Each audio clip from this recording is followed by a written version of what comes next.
ரோமருக்கு எழுதின நிருபம் 16ஆம் அதிகாரம் எடுத்து வாசிங்க. 20வது வசனத்தை எடுத்து வாசிங்க. 20 ரோமர் 16ஆம் அதிகாரம் 20வது வசனம். சமாதானத்தின் தேவன் சீக்கிரமாய் சாத்தானை உங்கள் கால்களின் கீழே நசுக்கி போடுவார். நம்முடைய கர்த்தராகிய இயேசு கிறிஸ்துவினுடைய கிருபை உங்களுடனே கூட இருப்பதாக. ஆமென். ஆமென். கர்த்தருடைய நாமம் மகிமைப்படட்டும். கர்த்தர் நம்மளை மறைத்து ஆண்டவர் வெளிப்படட்டும். ஐயா, இந்த தெய்வீக கருத்துக்களை ஒப்புக்கொண்டிருக்கிறோம். ஆவியானவர் இடைப்படுவாராக. எங்களை தாழ்த்துகிற இயேசுவின் மூலம் பிதாவே. ஆமென். இங்கே ஆண்டுடைய வார்த்தை சொல்கிறது, ரோமருக்கு எழுதின நிருபத்தில், சமாதானத்தின் தேவன் சீக்கிரமாய் சாத்தானை உங்கள் கால்களுக்கும் கீழே நசுக்கி போடுவார். அல்லேலூயா.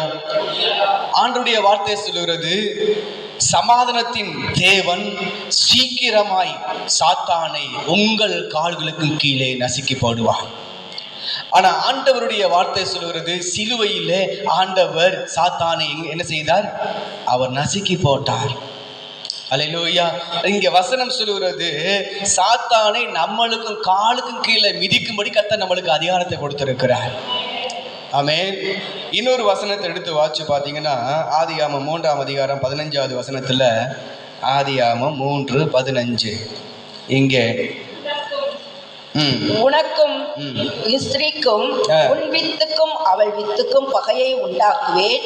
அவர் உன் தலையை நசுக்குவார், நீ அவர் குதிங்காலை நசுக்குவாய் என்றார். பாருங்க, உன் தலையை நசுக்குவார். அல்லேலூயா. இங்க ஆதியாகமத்துல சொன்ன வார்த்தை சிலுவையில போய் முடிந்தது. அல்லேலூயா. ஆமென். இங்க கர்த்தர் என்ன சொன்னாரோ அதை அப்படியே ஆண்டவர் நிறைவேற்றினார்.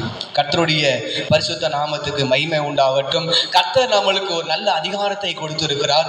ஆண்டவருடைய பிள்ளைகளுக்கு அதிகாரங்கிற அந்த கர்த்தர் ஒரு பெரிய வரத்தை கொடுத்திருக்கிறார். சாத்தானை காலுக்கு கீழாக நசுக்க, பிசாசை துரத்த நம்மளுக்கு அதிகாரத்தை கொடுத்திருக்கிறார். ஆனா நீங்களும் நானும் எத்தனை பேர் நீங்க பிசாசுக்கு பயப்படுறீங்க? அல்லேலூயா. இன்னும் பிசாசுக்கு நீங்க பயப்படுறீங்களா? அல்லேலூயா. அப்ப நம்ம பிசாசுக்கு ஒருபோதும் பயப்படவே கூடாது. பிசாசு நம்மளை பயமுறுத்துவான். அல்லேலூயா. நம்மளை கலங்க பண்ணுவான். ஆனா அதுக்கு ஒருபோதும் நாம் பயப்படக்கூடாது. அதனாலதான் ஆண்டவருடைய வார்த்தை சொல்கிறது, பிசாசுக்கு எதிர்த்து நில்லுங்கள், அவன் அப்பொழுது உங்களை விட்டு ஓடிப்போ. நீங்க எதிர்த்து நின்றாதான் அவன் ஓடுவான். நீங்க எதிர்த்து ஜெபிக்கல, எதிர்த்து நிற்கல அப்படின்னா அவன் ஓடவே மாட்டான். அவன் நம்மளுக்கு விரோதமா நின்றுகிட்டே தான் இருப்பான். அப்ப நீங்க எப்ப எதிர்த்து நின்று ஜெபிக்கிறது? அல்லேலூயா. எப்ப தெரியுமா நீங்க எதிர்க்க முடியும்?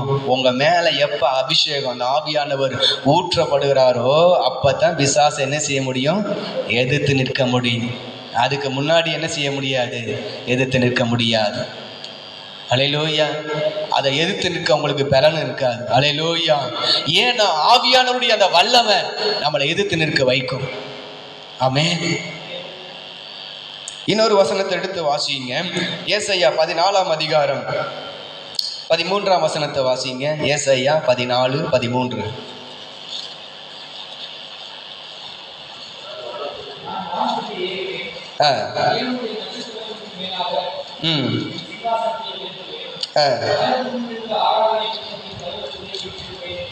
இங்கே பாருங்க, இந்த சாத்தானுடைய தந்திரம் என்ன அப்படி தெரியுமா? ஆண்டவர் பாருங்க, நல்ல ஒரு ஆராதனை வீரனாய் ஆண்டவர் ஒரு தூதனை ஏற்படுத்தி வைத்தார். ஆமென். சோத்திரம். ஆனா அந்த தூதனுக்குள்ள இருந்த ஒரு பெரிய ஒரு பெருமை மேட்டிமையினால ஆண்டவர் அந்த தூதனை கீழே என்ன செய்து விட்டார்? தள்ளி விட்டதுனால இன்னைக்கு உலகம் முழுவதும் அவனுடைய கண்ட்ரோல் இருக்கிறது. அல்லேலூயா. இங்க வசனம் சொல்லுகிறது, மேல உள்ள வசனத்தை வாசிங்க. அதிகாலையின் மகனாகிய விடிவெள்ளியே, நீ வானத்திலிருந்து விழுந்தாயே, ஜாதிகளை ஈனப்படுத்தினவனே, நீ தரையில வீழ வெட்டப்பட்டாயே. அடுத்த வசனத்தை வாசிங்க. நான் வானத்துக்கு ஏறுவேன்,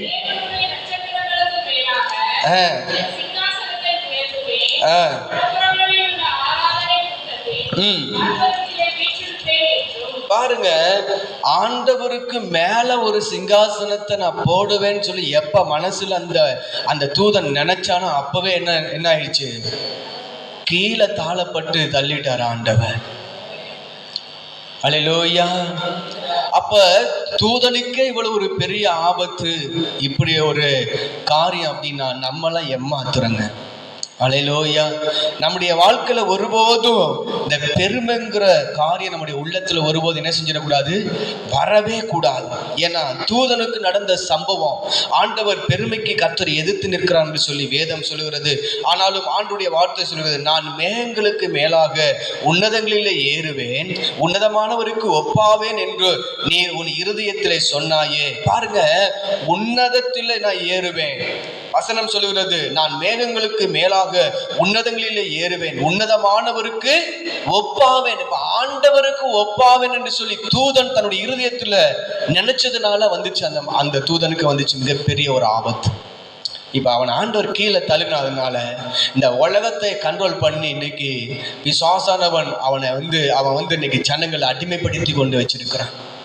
அல்லேலூயா, அல்லேலூயா, சோத்ரா. அதுக்கு அடுத்த வசனத்தை வாசிங்க.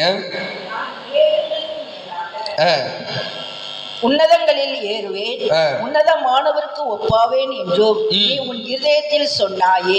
அடுத்த வசனத்தை வாசி. ஆனாலும் நீ அகாத பாதாளத்திலே தள்ளுண்டு போனாய். போது. இங்க பாருங்க, இப்ப இந்த தூதனை எங்க தெரியுமா ஆண்டவர் தள்ளி இருக்காரு? பயங்கரமான அகால பாதத்துக்குள்ள. அல்லேலூயா. அந்த பாதத்துல போனா மேல என்ன செஞ்சிட முடியாது, வரவே முடியாத அளவுக்கு தள்ளி வச்சிருக்கிறார். அல்லேலூயா, சோத்ர. இன்னொரு வசனத்தை எடுங்க, லூக்கா 10:18 எடுத்து வாசிங்க. லூக்கா 10:18.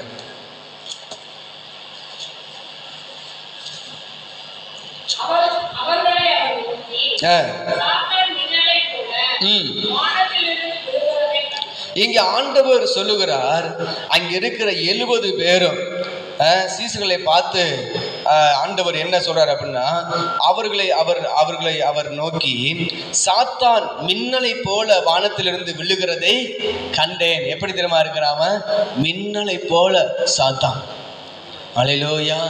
அப்ப அவன் மேல இருந்து மின்னலை போல கீழே விழுகிறத ஆண்டவர் பார்த்ததுனாலதான் இங்க சீசர்களுக்கு ஆண்டவர் சொல்றாரு, சாத்தான் மின்னலை போல அவன் கீழே விழுந்ததை நான் பார்த்தேன். அடுத்த வசனத்தை வாசிங்க. இதோ சர்ப்பங்களையும் தேள்களையும் மிதிக்கவும் மேற்கொள்ளவும் உங்களுக்கு அதிகாரம் கொடுக்கிறேன், அது ஒன்றும் உங்களை என்ன செய்ய மாட்டாது, சேதப்படுத்த மாட்டாது. நீங்க நினைக்கலாம், பிசாசு நம்மளை சேதப்படுத்திக்கிட்டே இருக்கிறானே அப்படி சொல்லி நினைக்கலாம். அல்லேலூயா, அல்லேலூயா. வசனம் சொல்லுது, உங்களை ஒன்றும் சேதப்படுத்த முடியாது. ஆமென். அதனாலதான் இங்க ஆண்டவர் நம்மளுக்கு ஒரு அதிகாரத்தை கொடுத்திருக்கிறார். இந்த அதிகாரத்தின்படி நம்ம ஜெபம் பண்ணோம்னா நம்ம ஒன்று என்ன செய்ய முடியாது, சேதப்படுத்த முடியாது. சரியாய் குறி வச்சு ஜெபம் பண்ணணும், அதுதான் ரொம்ப முக்கியம். அல்லேலூயா. சில பேரை பாருங்க, குறி வச்சு ஜெபம் பண்ணி ரட்சிப்புகளை நடத்திடுவாங்க. அல்லேலூயா. இவங்க ஒருத்தருக்காகவே ஜெபம் பண்ணிட்டே இருப்பாங்க, அவங்க ரட்சிக்கப்படணும், ஆண்டவர் ரட்சிக்கப்படணும். ஆனால் கொஞ்ச நேரத்தில் பாருங்க, கொஞ்ச நாள் கழிச்சு அப்புறம் பார்த்தீங்கன்னா அவங்க ரட்சிப்புக்குள்ள வந்துடுவாங்க. அல்லேலூயா. அதே போலதான் நீங்களும் நானும் பிசாசை குறி வச்சு ஜெபம் பண்ணி நம்முடைய குடும்பத்துக்கு விரோதமாக, சபைக்கு விரோதமாக, ஊழியத்துக்கு விரோதமாக, நம்முடைய பிள்ளைகளுக்கு விரோதமாக செயல்படுகிற எல்லா சாத்தானுடைய கிரியைகளை கர்த்தர் அழிக்க வேண்டும் என்று சொன்னால், நீங்களும் நானும் அந்த அதிகாரத்தை கர்த்தர் நம்மளுக்கு கொடுத்திருக்கிறார். அந்த அதிகாரத்தின்படி நம்ம ஜெபிக்கும் பொழுது இந்த சாத்தானுடைய வல்லமைகளை மேற்கொள்ள கர்த்தர் நம்மளுக்கு கிருபை செய்வார். அல்லேலூயா. வெளிப்படுத்தின விசேஷம் 2ஆம் அதிகாரம் 13வது வசனத்தை எடுத்து வாசிங்க. வெளிப்படுத்தின விசேஷம் 2ஆம் அதிகாரம் 13.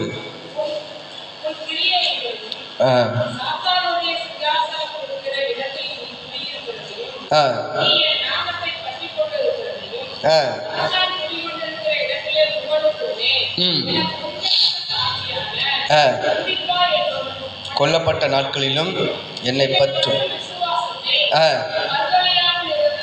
அறிந்திருக்கிறேன். இங்க ஆண்டுடைய வார்த்தை சொல்லுகிறது, உன் கிரியைகளையும் சாத்தானுடைய சிங்காசனம் இருக்கிற இடத்தில் நீ குடியிருக்கிறதையும் என் நாமத்தை பற்றி கொண்டிருக்கிறதையும் சாத்தான் குடிகொண்டிருக்கிற இடத்துல உங்களுக்குள்ள எனக்கு உண்மையுள்ள சாட்சியான அந்திப்பா என்பவன் கொல்லப்பட்ட நாட்களிலும் என்னை பற்று விசுவாசத்தை நீர் மறுதலியாமல் இருந்ததை அறிந்திருக்கிறேன். அல்லேலூயா.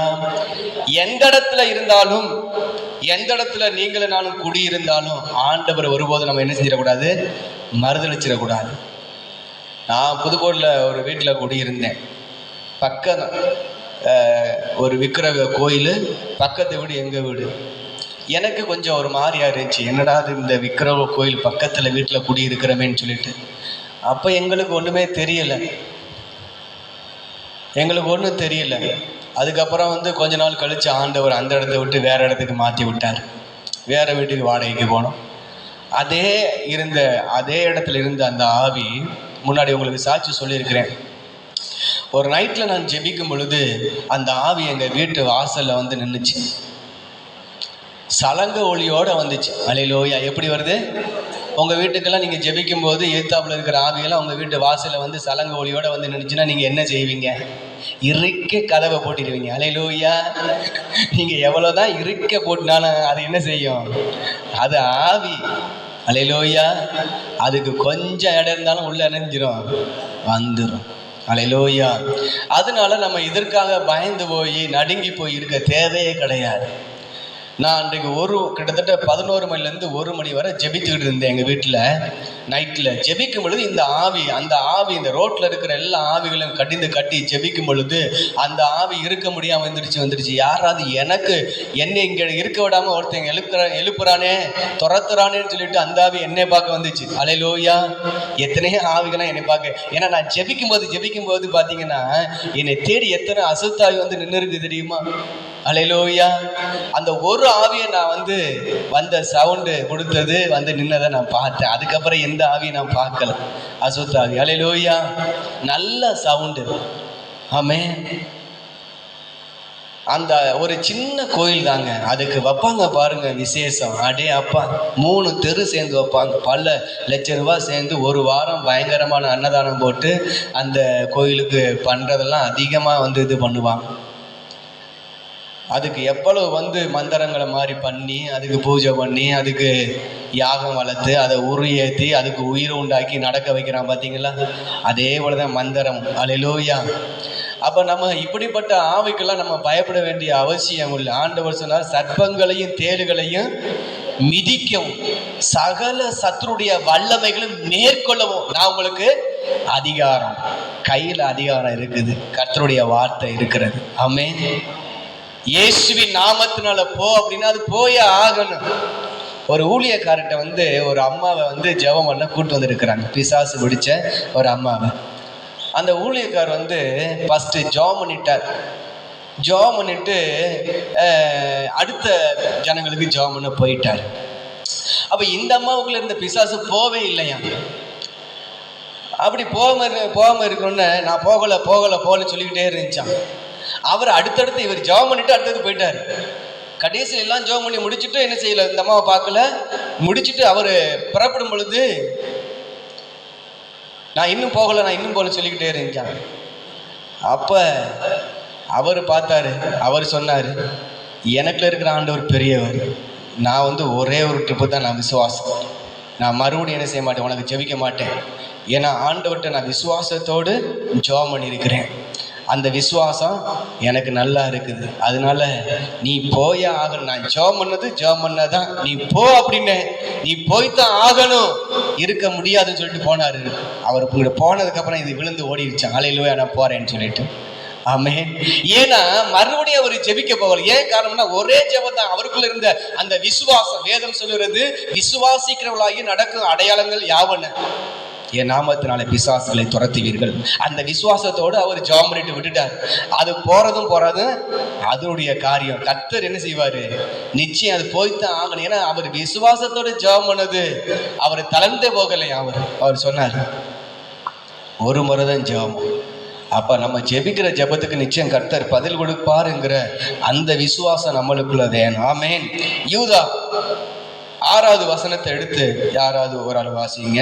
யூதா தங்களுடைய ஆதி மேன்மையை காத்து கொள்ளாமல் தங்களுக்குரிய வாசஸ்தலத்தை விட்டுவிட்ட தூதர்களையும் மகா நாளின் நியாயத்தீர்ப்புக்கென்று நித்திய சங்கிலிகளினாலே கட்டி அந்த அந்தகாரத்தில் அடைத்து வைத்திருக்கிறார். இப்ப அந்தகாரத்துல இந்த ஆவி இந்த தூதர்கள் எல்லாரையும் என்ன செஞ்சிருக்காரு? கட்டி வைத்திருக்கிறார்.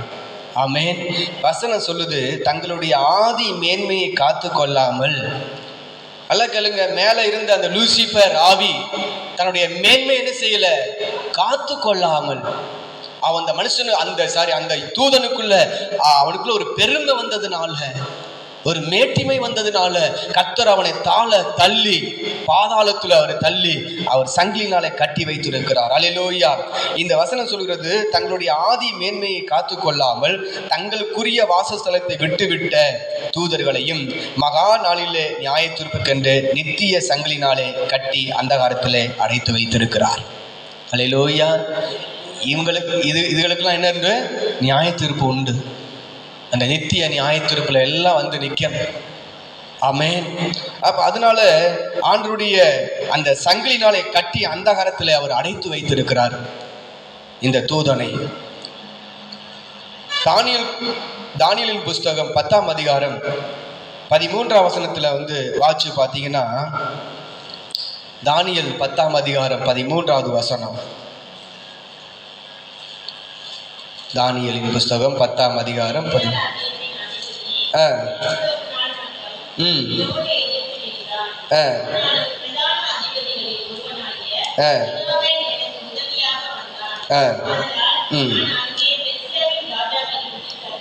இப்ப பாருங்க, ஒரு பெர்சிய வேதம் சொல்லுகிறது, பெர்சியா ராஜ்யத்தின் அதிபதி 21 நாள் மட்டும் என்னோடு எதிர்த்து நின்றான். யாரோடு? மிகாவேல் தூதனோடு. அந்தகாரத்துல தானியேலுக்கு ஜெபத்துக்கு பதில் கொடுக்க வருகிற நேரத்துல இங்கே பாருங்க, வேதம் சொல்கிறது, பெர்சிய ராஜ்யத்தின் அதிபதி 21 நாள் மட்டும் என்னோடு எதிர்த்து நின்றான். ஆனாலும் பிரதான அதிபதிகளில் ஒருவனாகிய மிகாவேல் எனக்கு உதவியாக வந்தான். ஆதலால் நான் அங்கே பெர்சியாவின் ராஜாக்களிடத்தில் தரித்திருந்தேன். அல்லேலூயா. இப்ப தூதன் வந்து இந்த தானியேல் ஜெபத்துக்கு பதில் கொண்டு வரணும், பதில் கொண்டு போகணும். ஜெபத்துக்கு பதில கொண்டு வரணும். இவர் ஜெபத்தை கொண்டு போய் ஆண்டவர்கிட்ட கொண்டு போய் கொடுக்கணும். அப்படி வர்ற நேரத்துல பாருங்க, இந்த பெர்சிய ராஜ்யத்தினுடைய அதிபதி அந்தகார ஆவிகள் இந்த தூதனை வரவிடாமல் 21 நாள் மட்டும் தடுத்து நிறுத்தி வைத்திருக்கிறான்னு சொல்லி வேதம் சொல்லுகிறது. அல்லேலூயா. அப்ப பாருங்களேன், நம்ம அநேக நேரத்துல ஜெபிக்கிறோம். நம்ம ஜெபிக்கிற ஜெபத்துக்கு உடனே பதில் கிடைக்குதா? இல்லைங்க. பல மாதங்களாய் பல நாட்களாய் வருஷங்களாய் ஜெபித்து கொண்டு இருக்கிறோம். அதற்கு ஏதாச்சும் ஒரு பதில் வருதா அப்படின்னா கிடையாது. சில நேரத்துல ஜெபத்துக்கு உடனே பதில் ஆண்டவர் கொடுக்கிறார். சில நேரத்துல நம்முடைய ஜெபங்கள் தடைபட்டு கொண்டு இருக்கிறது. காரணம் என்ன? இப்படிப்பட்ட அந்தகார ஆவிகள். அல்லேலூயா. இப்படிப்பட்ட அந்தகார ஆவிகள் நம்முடைய ஜெபத்துக்கு பதிலை வரவிடாதபடி தடை பண்ணி கொண்டிருக்கிற இந்த ஆவிகளை நீங்க ஜெபிக்க வேண்டும். அல்லேலூயா. பாருங்க, இந்த ஜெபத்துக்கு பதில் வரவிடாதபடி இந்த பெர்சிய ராஜ்யத்தினுடைய அதிபதி அந்தகார ஆவி அங்க வந்த தூதனை 21 நாள் விட்டு கஸ்டடியில வச்சுட்டாங்க, பதில் கொண்டு வர விடாம. அல்லேலூயா. அப்ப இந்த ஆவிகளை நாம் சரியா இந்த வல்லமைகள் எல்லாம் அறிந்து இதற்காக நம்ம நல்ல ஜெபிக்க வேண்டும். இப்படிப்பட்ட இந்த வல்லமைகளுக்காக நம்ம ஜெபிக்க வேண்டும். அநேக நேரத்தில் இந்த மந்தர ஆவி, பில்லி சுனி ஆவிகளுடைய கிரிகளுக்காக நீங்க ஜெபிக்க வேண்டும். இதெல்லாம் நம்முடைய ஜெபத்துக்கு பதிலை கொண்டு வர விடவே விடாது. அல்லேலூயா. ஜெபத்துக்கு தடையா இருக்கும். இந்த மந்தர சுனி ஆவிகளா இந்த சபையை வந்து வளர்ச்சி அடைய விடவே விடாது. ஊழியத்துல தடை பண்ணும், ஊழியம் செய்ய விடாது. விசுவாச குடும்பங்களுக்குள்ள சமாதான கேடுகளை உண்டாக்கும். சபை வளர்ச்சிக்கு தடையா இருக்கும். ஜனங்களை வரவிடாது, வருகிற ஜனங்களை நிறுத்தும். இப்படிப்பட்ட பயங்கரமான தந்திரமாய் செயல்படுகிற ஆவிகளை நாம் கண்டு ஜெபித்து நம்ம செயல்பட வேண்டும். அல்லேலூயா. இந்த வல்லமைகளை நாம் சரியாய் கவனித்து ஜெபிக்க வேண்டும். ஆபகுக் புஸ்தகம் 3ஆம் அதிகாரம் அதுல ஒரு 20வது வசனத்தை வாசிச்சிருங்க. தானியேல் 10:20. அப்பொழுது அவன்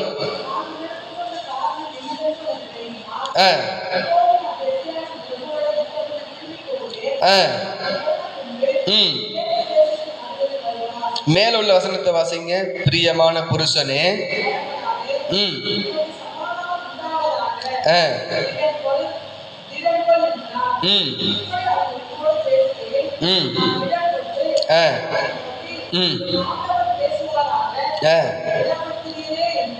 அப்படி சொல்லிட்டு சொல்றாரு. அப்பொழுது அவன், நான் உன்னிடத்திற்கு வந்த காரணம் இன்னதென்று உனக்கு தெரியுமா? இப்பொழுது நான் பெர்சியாவின் பிரபுவோடு யுத்தம் பண்ண திரும்பி போகிறேன். நான் போன பின்பு கிரேக்க தேசத்தின் அதிபதி வருவான். பாருங்க, இன்னைக்கு ஒவ்வொரு தேசத்தையும் பிசாசு என்ன செஞ்சிருக்கிறான்? அடிமைப்படுத்தி வச்சிருக்கிறான். அவன் தான் ஆளுகை செய்கிறான். இந்தியா தேசத்துல சவுண்டு கொஞ்சம் குறைச்சு. இந்தியா தேசத்துல இன்னைக்கு, நம்ம தேசத்துல இன்னைக்கு பிசாசனுடைய ஆளுகை பலமா இருக்கிறது. அல்லேலூயா. அதே போலதான் ஒவ்வொரு தேசத்திலையும் பிசாசானவன் தன்னுடைய அந்த தேசத்தின் ஜனங்களை தன்னுடைய கட்டுப்பாட்டுக்குள்ள வைத்திருக்கிறான். நீங்க அரசியல்வாதிகளை பாருங்க, அவங்க எல்லாம் விக்கிரகங்களை வணங்குகிறவர்களா இருப்பாங்க. நீங்க செங்கோட்டைன்னு சொல்லி டில்லியில போய் நம்ம பிரதர் அடிக்கடி சாட்சி சொல்லுவார். அங்கே உள்ளுக்குள்ள போனாவே என்ன தெரியுமா வச்சிருப்பாங்களாம்? விக்கிரகங்களை வைத்திருப்பார்களாம். அதை வணங்கிட்டு தான் எல்லாரும் உள்ள போவாங்களாம். அப்ப அவனுடைய கட்டுப்பாட்டுக்குள்ள தேசம் இருக்கிறது. சரி, கடைசியாக தொடர்ந்து ஒரு சில வசனத்தை நான் வாசிக்க போறோம். யோவான் 12ஆம் அதிகாரம் 31வது வசனத்தை வாசிங்க. யோவான் 12:31. இப்பொழுது இந்த உலகத்துக்கு நியாய தீர்ப்பு உண்டாகிறது. இப்பொழுதே இந்த உலகத்தின் அதிபதி புறம்பாக தள்ளப்படுவான். ஆண்டுடைய வார்த்தை சொல்லுது, இப்பொழுதே இந்த உலகத்துக்கு நியாய தீர்ப்பு உண்டாகிறது. இந்த உலகத்துக்கு ஒரு நியாய தீர்ப்பு கர்த்தர் வைத்திருக்கிறாருங்க. அல்லேலூயா. ஆண்டுடைய வார்த்தை சொல்கிறது, இப்பொழுதே இந்த உலகத்துக்கு நியாய தீர்ப்பு உண்டாகிறது. இப்பொழுதே இந்த உலகத்தின் அதிபதி புறம்பாக தள்ளப்படுகிறார். அல்லேலூயா. எரேமியா ஒரு வசனம் ஆண்டவர் கொடுத்தாரு. எரேமியா 5ஆம் அதிகாரம் 30வது வசனத்தை நான் இந்த தேசத்துக்காக நாங்கள் ஜெபம் பண்ண போனோம். அப்போ ஒரு வார்த்தை ஆண்டவர் அந்த கொடுத்தாரு. செய்தி கொடுக்கும்படி அவங்க கேட்டுக்கொண்டாங்க. ஒரு 1/4 மணி நேரம் 20 நிமிஷம் கொடுத்தோம். அதில் ஒரு வார்த்தை ஆண்டவர் பாருங்க தேசத்தை குறித்து சொல்றாரு. எரேமியா 5ஆம் அதிகாரம் 30வது வசனத்துல திகைத்து திடுக்கிடும். அந்த வசனத்தை வாசிங்க பார்க்கலாம். அது நல்ல வசனம். தயவுசெய்து எல்லாரும் பாருங்களேன். எரேமியா 5:30 எடுத்து வாசிங்களேன். எல்லாருமே தயவுசெய்து பாருங்க. இந்த வசனத்தை நீங்க பாத்தீங்கன்னா தான் உங்களுக்கு தெரியும். எரேமியா 5:30. திகைத்து திடுக்கிடத்தக்க காரியம் தேசத்திலே நடந்து வருகிறது. பாருங்க, திகைத்து திடுக்கிடும் காரியங்கள் தேசத்துல நடந்து வருகிறது. அது உண்மையா நடக்கிறதா இல்லையாங்க? திடீர்னு செங்கோட்டை பக்கத்துல கார் குண்டு வெடிப்புங்கிறாங்க. 24 மணி நேரத்துக்குள்ள பாகிஸ்தான்ல கார் குண்டு வெடிப்புங்கிறாங்க. காஷ்மீர்ல பயங்கரமான தீவிரவாதிகளுடைய அந்த காவல் இடத்துல குண்டு வெடிப்புங்கிறாங்க. அது மாத்திரமல்ல, பஸ்ஸுல போயில தீப்பிடிச்சு எரியுது. எல்லாமே திகைத்து நம்ம திகைக்கிற அளவுக்கு தேசத்துல காரியங்கள் நடந்து கொண்டே இருக்கிறது. இன்னி இதுக்கு மேல எப்படி நடக்கும்னு சொல்லி தெரியாதுங்க. அதனால நம்ம ஆண்டவருக்குள்ள நல்ல ஜெபமணி முதல்ல நம்மளை ஆயத்தமாகி கொண்டே இருப்போம். நம்ம ஜெபிக்க நம்மளுக்கும் ஆண்டவருக்கும் ஒரு நல்ல உறவு. அல்லேலூயா. எப்ப என்ன நடக்கும்னு சொல்லி தேசத்துல தெரியாது. ஆமா, திடீரென்று சொல்லி அந்த சத்தியமங்கலத்துக்கு இங்கிட்டு, நம்முடைய மலைமாதா கோயிலுக்கு இங்கிட்டு திடீரென்று சொல்லி சின்ன ஒரு பிளைட்டு என்ன செஞ்சிருச்சு, ரோட்ல இறக்கிட்டாங்க. அல்லேலூயா. எல்லாம் சின்ன பசங்க, அவங்க ஒரு 2 பசங்க ரோட்ல இறங்கி. நான் அன்னைக்குங்க மீட்டிங் ஏதோ ப்ரேயருக்கு நாங்க போனோம். சோத்திர கூட்டத்துக்கு. கரெக்ட். ஆமாம், சோத்திர கூட்டத்துக்கு போகும்போது பயங்கர கூட்டம். நான் நினச்சேன், என்னடா அது ஏதோ ஆக்சிடென்ட் இருக்குன்னு சொல்லி எல்லாரும் பஸ்ஸை விட்டு எந்திரிச்சு பார்த்தாங்க. பயங்கர கூட்டம். ஆகா, பயங்கரமான ஒரு ஆக்சிடென்ட் இருக்குது. ஏன்னா பயங்கர கூட்டமா அப்படின்னு நினச்சிட்டு நான் பயந்துக்கிட்டு இருந்தேன். என் பக்கத்தில் உள்ளவர் அங்கிட்டு திரும்பியே பார்க்கல. ஃப்ளைட்டு நிற்கிறேன்னு சொல்லி அவர் திரும்பி பார்த்தாரு. பார்த்தா ரோட்டுக்கு கீழ் நடு ரோட்டில் இறக்கிட்டாங்க. அப்புறம் ஓரமாக இறக்கி எல்லாரும் சேர்ந்து தள்ளி வச்சுருந்தாங்கண்ணா. அல்லேலூயா. அப்போ நடுவில் இறங்கும் பொழுது எதிர்த்த போகிற பஸ்ஸில் காரில் போகிறவங்க எப்படிங்க இருந்திருக்காங்க? கொஞ்சம் சொல்லி பாருங்க. நானே உடனே பயப்படுவோமா இல்லையா? அல்லேலூயா. இதுதான் திகைத்து திடுக்கிடும் காரியம் நடந்து வருகிறது. அல்லேலூயா. எப்போ என்ன ரோட்டில் நடக்கும்னு சொல்லி தெரியாது. விபத்துக்கள் பயங்கரமாக நடக்குதுங்க. கர்த்தருடைய கிருபையில் அவருடைய கரத்தில் நீங்களும் நானும் இருக்கிறோம். அவருடைய கரத்தில் இருக்கிறனால நம்மளை கர்த்தர் பாதுகாக்கிறார். அல்லேலூயா. அப்ப ஆண்டுடைய சமூகத்துல யோவான் இந்த வசனம் சொல்லுகிறது 12:11-31, இப்பொழுதே இந்த உலகத்துக்கு நியாய தீர்ப்பு உண்டாகிறது, நியாய தீர்ப்பு உலகத்துக்கு வருது, அதற்கு முன்னாடி நீங்களும் நானும் ஆயத்தமாயிரும். அல்லேலூயா. யோவான் 14:30 வாசிங்க. யோவான் 14:30.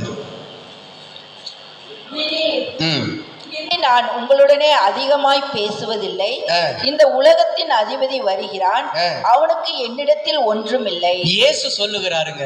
என்ன சொல்றாருன்னா, இனி நான் உங்களுடனே அதிகமாய் நான் என்ன செய்யறதில்ல, பேசுறதில்லை.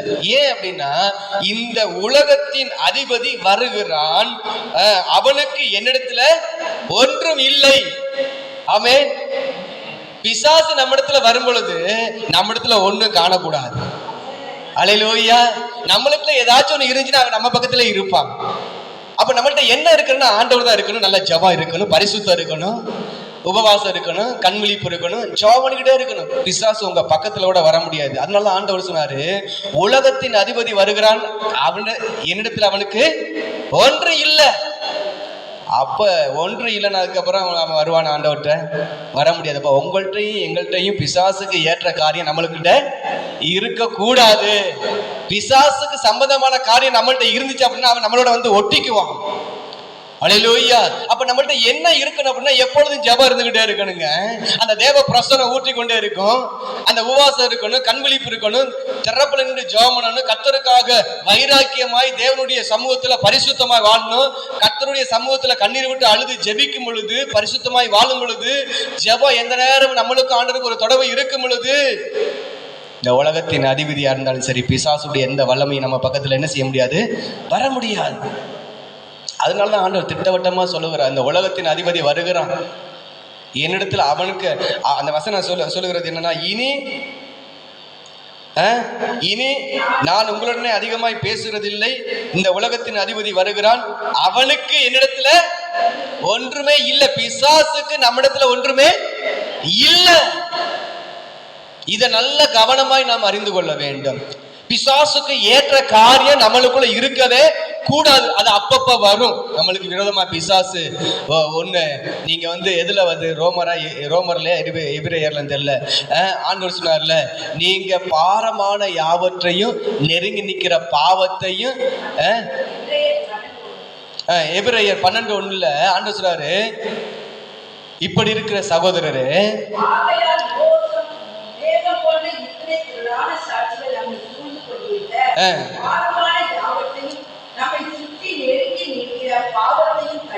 போதும் பாருங்க. இப்ப ரெண்டு அதுல வருது, ரெண்டு அந்த ஒரே வசனத்துல ரெண்டு காரியத்தை ஆண்டவர் வைக்கிறார். ஒன்னு பாவம், இன்னொன்னு பாரம். இது ரெண்டுமே ரொம்ப மோசமானதுங்க. ஏன்னா இந்த பாவம் நம்மளை ஒண்ணு இல்லாம பண்ணிடும், பாரமும் நம்மளை ரொம்ப அழித்திடும். இப்ப இந்த ரெண்டையும் என்ன செய்யணும், நெருங்கி நிக்கிற பாவத்தை உதறி தள்ளி விட்டு நியமித்திருக்கிற ஓட்டத்துல நம்ம பொறுமையா ஓடணும். இதைத்தான் ஆண்டவர் விரும்புகிறார். ஏன்னா எப்போதுமே நம்ம நெருங்கிதான் நிக்குது. இந்த பாவமும் இந்த பாரமும் நம்மளை நெருங்கி கொண்டே இருக்கும். சாகுற வரைக்கும், மரணம் வரைக்கும் இது நம்மளை சுற்றி நெருங்கி கொண்டேதான் இருக்கும். இதை உதற வேண்டும் நீங்களும் நானும். அல்லேலூயா. உதறி தள்ளி விட்டு நியமித்திருக்கிற ஓட்டத்துல பொறுமையாய் ஓட வேண்டும் என்று சொல்லி கர்த்தர் விரும்புகிறார். ஏன்னா இந்த ரெண்டு நம்மளுக்கு விரோதமா இருக்கும். இந்த ரெண்டு நம்மளுக்குள்ள வந்துருச்சு அப்படின்னா நம்மளை ஒண்ணு இல்லாம பண்ணிடும். அதனாலதான் ஆண்டவர் சொல்றார், இந்த பாரமான யாவற்றையும் நெருங்கி நிற்கிற பாவத்தையும் தள்ளிவிட வேண்டும். அல்லேலூயா. இந்த ரெண்டையும் தள்ளி விட்டுட்டீங்கன்னா நம்மளுக்கு ஒரு வாழ்க்கையில ஜெயந்தான். ஆமென். என்னது ரெண்டும் போராடிட்டு தான் இருக்கு எப்போதுமே. ஆண்டவருடைய பிள்ளைகளுக்கு ரொம்ப விசேஷமா போராடும். அல்லேலூயா. எந்த அளவுக்கு மேல போக போக போக அந்த அளவுக்கு அவன் ரொம்ப மேல என்ன செய்வான், போராடுவான். அது உண்மையான காரியம். அல்லேலூயா. எட்டுக்கால்பட்டில் புது சர்ச்சு திறந்துருக்குறாங்க, திரள் கூட்டம். அல்லேலூயா, ஆமென். 8 மணிக்கெல்லாம் ஃபுல்லாகிருச்சு அந்த சர்ச்சில், புது சர்ச்சில். எல்லாம் புதுசாக இருக்குதா, எல்லாம் ஜனங்கள் புதுசாக போய் நிற்கிற மாதிரி நிற்கிறாங்க. அல்லேலூயா. நான் நினச்சேன் இந்த ஆவிக்குரிய சபைக்கு மட்டும் ஏன் ஆட்கள் வரல. அல்லேலூயா. அப்ப இந்த சபைக்கும் அங்க இருக்கிற சபைக்கு என்ன உண்டு? பெரிய வித்தியாசம் உண்டு. அல்லேலூயா, ஆமென். இங்கேக்கும் அங்கேக்கும் ஒரு பெரிய வித்தியாசம் இருக்கிறது. இங்க வந்த பரலோகத்துக்கு வழி. அல்லேலூயா. ஆனா அங்கே போனா என்ன வழின்னு நான் என்ன செய்ய முடியாது, சொல்ல முடியாது. அல்லேலூயா. அது ஆண்டவர் தான் சொல்லணும். அப்ப இங்க போனா பரலோகத்துக்கு ஒரு வழியை கர்த்தர் வைத்திருக்கிறார். ஏன்னா நீங்களும் நானும் இந்த இடத்துக்குள்ள வந்ததுனாலதான் நம்மளுக்கு ஒரு பரலோக வழி இருக்குதுன்னு சொல்லி நம்ம தெரிஞ்சிருக்கிறோம். இல்ல வேற வழிக்கு போனா நம்மளுக்கு தெரியாதுங்க. ஆமென். அதனாலதான் இன்னைக்கு பிசாசு இப்படிப்பட்ட இடத்துக்கு, இப்படிப்பட்ட ஆலயத்துக்குள்ள, இப்படிப்பட்ட ஜெபத்துக்குள்ள ஜனங்களை வரவிடாதபடி தடை பண்ணி கொண்டு இருக்கிறான். ஏன்னா இங்க வந்தா இவங்களுக்கு ஒரு வழியை காமிச்சிருவாங்க. என்ன வழின்னா அது பரலோகத்துக்கு போற வழியை காமிச்சிருவாங்கல்ல. வேற எங்க போனா அது எந்த வழியை காமிக்கிறாங்களோ இல்லையா, அது நம்மளுக்கு பிரச்சனை இல்லை. ஆனா இங்க வந்தா பரலோகத்துக்கு போற வழி இருக்குது. அதுதான் இந்த இப்படிப்பட்ட ஆலயம். அதனாலதான் ஜனங்களை இன்னைக்கு இந்த இடத்துக்கு வரவிடாதபடி தடை பண்ணுகிறான் பிசாசு. எபிரேயர் கடைசியா எசேக்கியேல் 6ஆம் அதிகாரம், சாரி எபேசியர் 6ஆம் அதிகாரம் 12வது வசனத்தை வாசிங்க. எபேசியர் 6:12.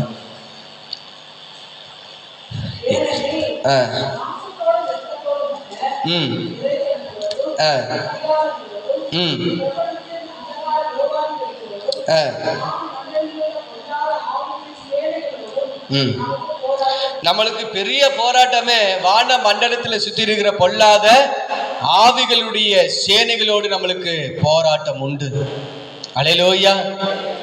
ஆமா, அந்த ஆவிதான் இன்னைக்கு நம்ம வீட்டுக்குள்ள எல்லாம் வந்து என்ன செய்யுது, யாராவது ஒரு ஆளை கிளப்பி விட்டு கணவன் மனைவி, இல்ல மாமியார் மருமக, இல்ல பெற்றோர் பிள்ளைகள், இந்த அளவுக்கு வந்து ஒருமனத்தை அன்பு ஐக்கியத்தை கெடுத்து, சமாதானத்தை கெடுத்து, சண்டைகளை உண்டாக்கி இப்படி போராட வைக்கிற இந்த போராட்டத்தின் ஆவி. வேதம் சொல்லுகிறது, நீங்கள் பிசாசின் தந்திரங்களோடு எதிர்த்து நிற்க திராணி உள்ளவர்களாகும்படி தேவனுடைய சர்வாயுத வர்க்கத்தை தரித்துக் கொள்ளுங்கள். ஏனெனில் மாம்சத்தோடும் இரத்தத்தோடும் வல்ல துரைத்தனங்களோடும் அதிகாரங்களோடும் இப்பிரபஞ்சத்தின் அந்தகார லோகாதிபதிகளோடும் வான மண்டலங்களில் உள்ள பொல்லாத ஆவிகளின் சேனைகளோடு நமக்கு போராட்டம் உண்டு. அப்ப எத்தனை பாருங்க, இதுல எத்தனை வரி கொடுத்துருக்காங்க பாருங்க. அப்ப இதோட நம்ம போராடி ஜெயிக்கணும் அப்படின்னா, அப்ப நீங்களும் நானும் எந்த அளவுக்கு ஆயத்தமா இருக்கணும், ஜெபத்துல எந்த அளவுக்கு தேவ சமூகத்துல ஜெபிக்கணும், அதை பாருங்க, கொஞ்சம் கவனிச்சு பாருங்க. இன்னைக்கு ஏன் விசுவாச மக்கள்லாம் சோர்ந்து போறாங்க, கஷ்டப்படுறாங்க, ஏன் ஆவிக்குரிய வாழ்க்கையில எழும்ப முடியல அப்படின்னா, இன்னும் போராடி ஆண்டவருக்குள்ள அந்த ஜெபமணி மேல வரன்னு சொல்லி அவங்களுக்குள்ள இன்னைக்கு விருப்பமே கிடையாது. ஏதோ சர்ச்சுக்கு வர்றோம் போறோம், அவ்வளவுதான். அப்படி இருந்தா அப்படின்னா இப்படிப்பட்ட ஆவிகளை நம்மளால என்ன செய்ய முடியாது, மேற்கொள்ள முடியாது.